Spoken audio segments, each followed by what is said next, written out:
About 2 weeks ago, I quit my cushy six-figure tech job at Google. And if you're like most people, you're probably wondering why.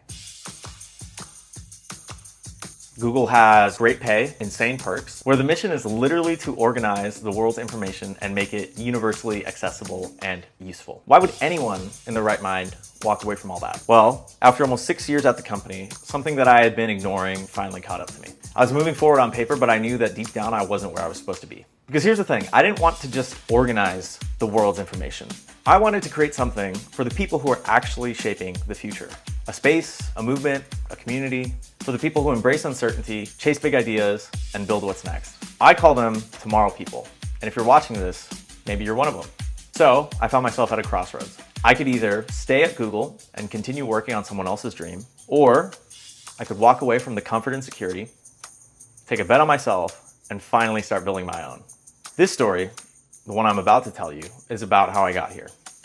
But more importantly, it's also about where I'm going next. So to understand what it really means to be a tomorrow person, we have to go back to where it all started. Back to the last major crossroads in my life, right before my first day at Google.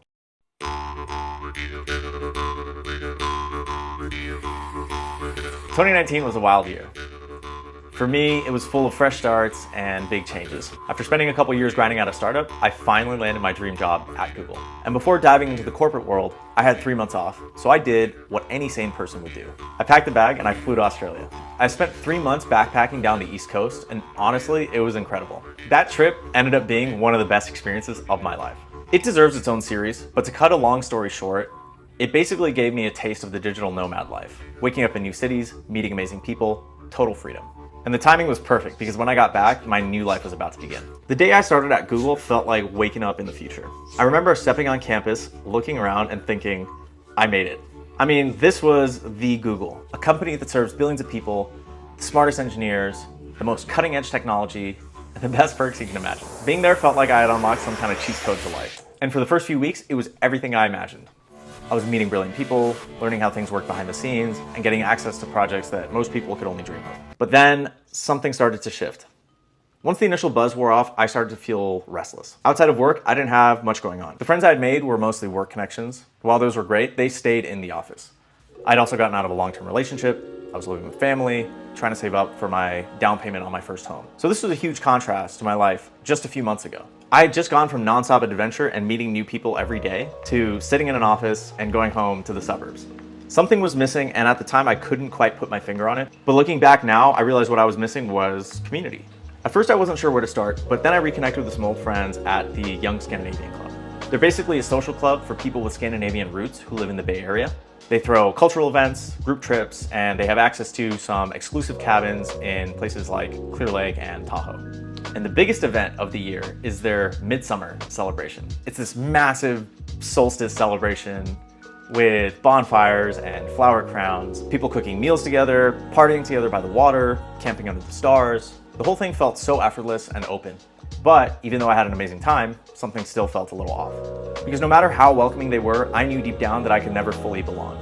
I wasn't Scandinavian. I wasn't connected to their history and their traditions in the same way.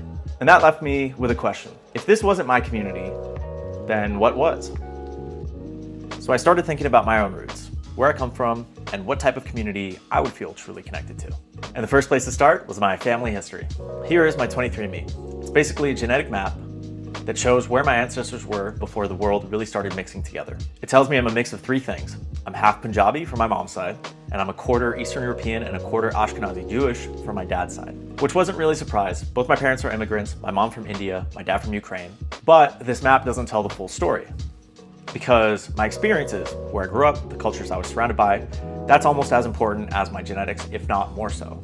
Because I was actually born in Spain, and I spent about 10 years of my childhood there.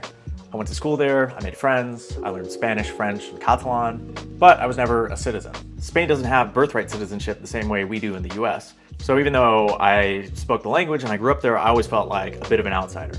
I'm also not a citizen of any of my parents' home countries either. And to make things even more complicated, the definitions of what those countries are have changed dramatically in just a couple of generations. My dad left Ukraine, which at the time was still part of the Soviet Union. And even though my mom would trace it back to India, her mother was actually born in what is now Pakistan.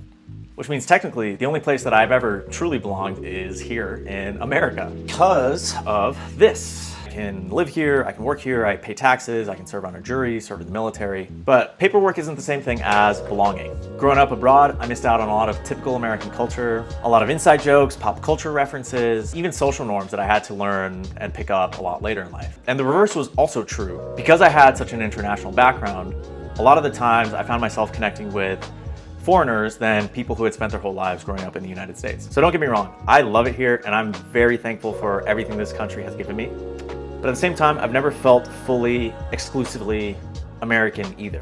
All of this made me start to wonder how many other people might be feeling this way. Turns out quite a few, because there's a name for this experience. It's called being a third culture kid. They don't fully belong to their first culture, which is their parents, and they don't fully belong in their second culture, which is the country they live in. Instead, they form a third culture, one that is uniquely theirs. And for a while, I thought this was the best way to describe me, until I heard a better term. And as these things often do, it came from an unexpected source. What are we gonna do? Yeah, when Jerome sees that painting, he's gonna kill us. Don't worry, guys. He's got another one over there. Peter, that's Bruno Mars. Bruno Mars? Who's she? He's a man, and he's not even black. He's a beautiful, mixed-up tomorrow person. When I first heard this, I laughed. But then, the more I thought about it, the more it clicked. I mean, what if there was a real community like this? Something for people who don't fit neatly into one box. Not just people with a mixed heritage, necessarily, but people who didn't feel like they belonged anywhere, so they learned to belong everywhere. And that is when the idea of the Tomorrow People really started to take shape.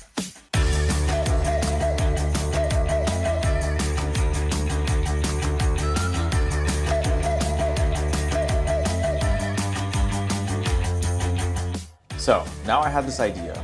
It wasn't fully formed yet. At this point, I wasn't thinking about starting a movement. I just wanted to have fun, meet cool people, and create something special. And luckily, I was in the perfect position to do it. I was making more than I ever had before, and I took full advantage of that. The next 6 months were non-stop blur. I'm talking trips to Spain and Croatia, weekend getaways to Tahoe and Napa and Clear Lake, weddings, parties, costumes, meeting influencers and other creative people, and just doing insane things. Filming everything because I knew something special was happening. And for the first time, I wasn't just living my best life, I was also documenting it. At first, it was all just for fun.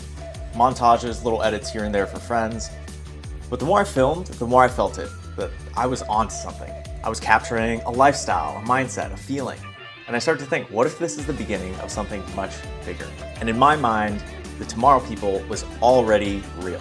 But just as I started to figure out what this could be, everything changed. Because right as I was about to hit my 1-year mark at Google, COVID happened, and the whole world shut down.